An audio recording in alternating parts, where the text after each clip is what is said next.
নমস্কার বন্ধুরা, শ্রাবণীর রান্নাঘরে আপনাদের সবাইকে স্বাগত জানিয়ে আমি আবারও একটা রান্নার ভিডিও নিয়ে আপনাদের সামনে চলে এসেছি।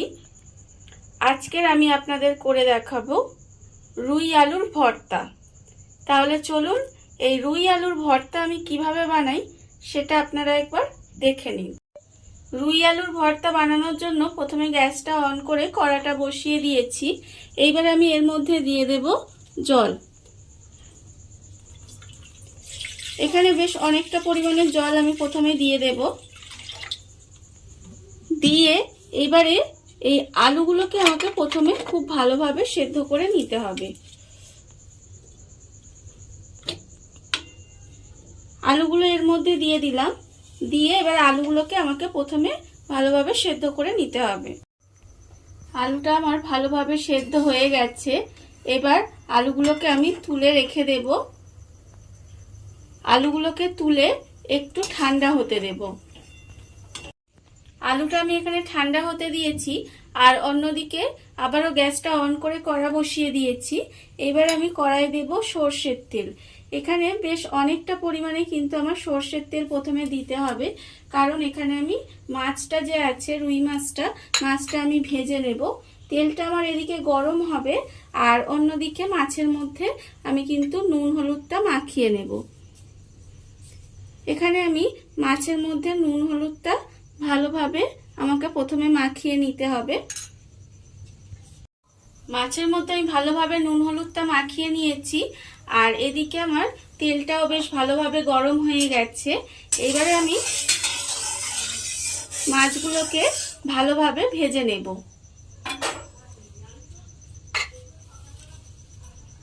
মাছগুলো তেলের মধ্যে দিয়ে প্রথমে আমাকে একটু লাল করে মাছগুলোকে ভেজে নিতে হবে।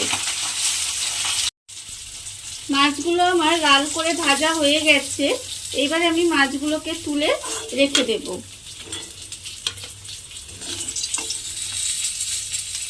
মাছগুলো আমি তুলে নিলাম। আর এই তেলের মধ্যে আবারও আমি কিন্তু মাছগুলো দিয়ে সবকটা মাছ খুব ভালোভাবে আগে লাল করে ভেজে নেব।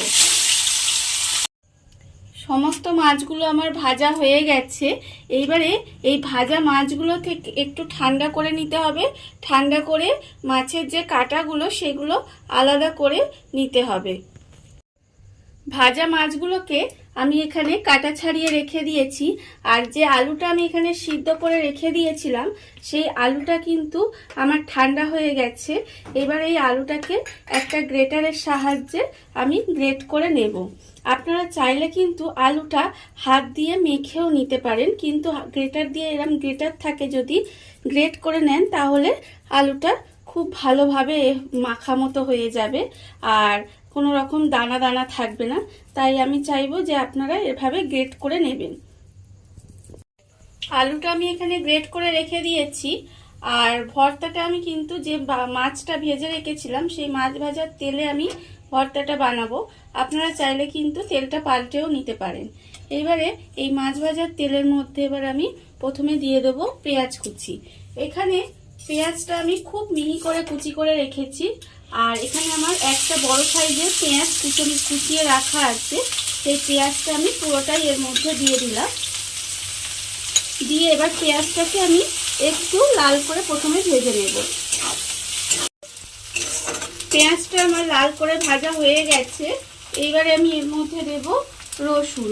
রসুন এখানে আমি খুব মিহি করে কুচিয়ে রেখেছি। এখানে আমি 1 চামচ মতো রসুন কুচি দিয়ে দিলাম। আর আমি এবার দেব এখানে কাঁচা লঙ্কা কুচি। কাঁচা লঙ্কা কুচি 1/2 চামচ মতো দিলাম।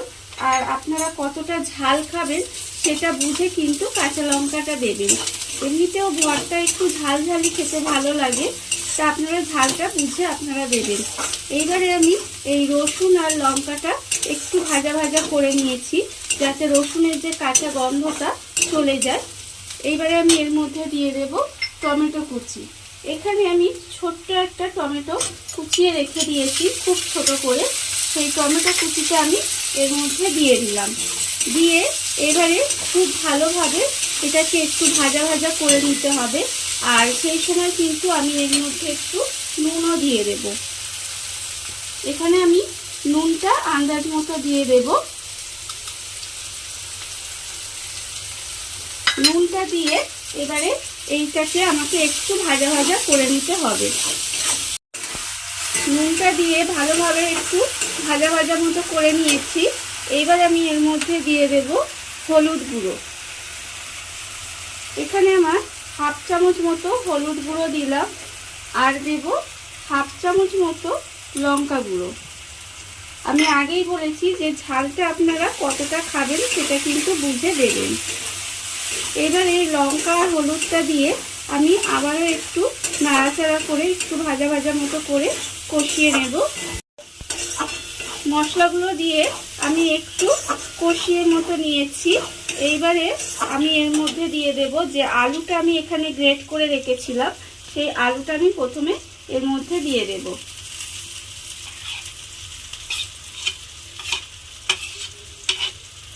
গ্রেট করা আলুটা আমি এর মধ্যে দিয়ে দিলাম। দিয়ে এবার মশলার সঙ্গে খুব ভালোভাবে আলুটাকে কিন্তু মিশিয়ে নিতে হবে। আলুটা দিয়ে মশলার সঙ্গে খুব ভালোভাবে মিশিয়ে নিয়েছি।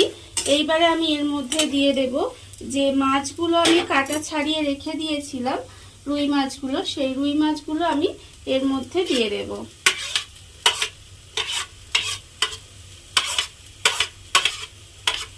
রুই মাছগুলো আমি এর মধ্যে দিয়ে দিলাম। এইবারে রুই মাছটাকেও আমাকে কিন্তু এর সঙ্গে খুব ভালোভাবে মিশিয়ে নিতে হবে। রুই মাছটা দিয়ে খুব ভালোভাবে মিশিয়ে নিয়েছি। এইবারে আমি এর মধ্যে দিয়ে দেব, এখানে আমি ধনেপাতা কুচিয়ে রেখেছি, সেই ধনেপাতা কুচিটা আমি এর মধ্যে দিয়ে দেব। দিয়ে আবারও কিন্তু খুব ভালোভাবে এটাকে মিশিয়ে নিতে হবে। ধনেপাতা কুচিটা দিয়ে আমি প্রায় 2 থেকে 3 মিনিট মতো আবারও একটু বেশ ভালোভাবে নাড়াচাড়া করে নিয়েছি। আর দেখুন আমার রুই আলুর ভর্তা কিন্তু রেডি হয়ে গেছে। এবারে আমি এটাকে সাজিয়ে নিয়ে চলে আসব। দেখুন বন্ধুরা, ঘরে থাকা অল্প উপকরণ দিয়ে কত সুন্দর একটা রুই আলুর ভর্তা তৈরি হয়ে গেছে। আপনারা দেখতেই পেলেন, এটা গরম ভাতের সঙ্গে খেতে ভীষণ ভালো লাগে। আপনারা বাড়িতে বানাবেন।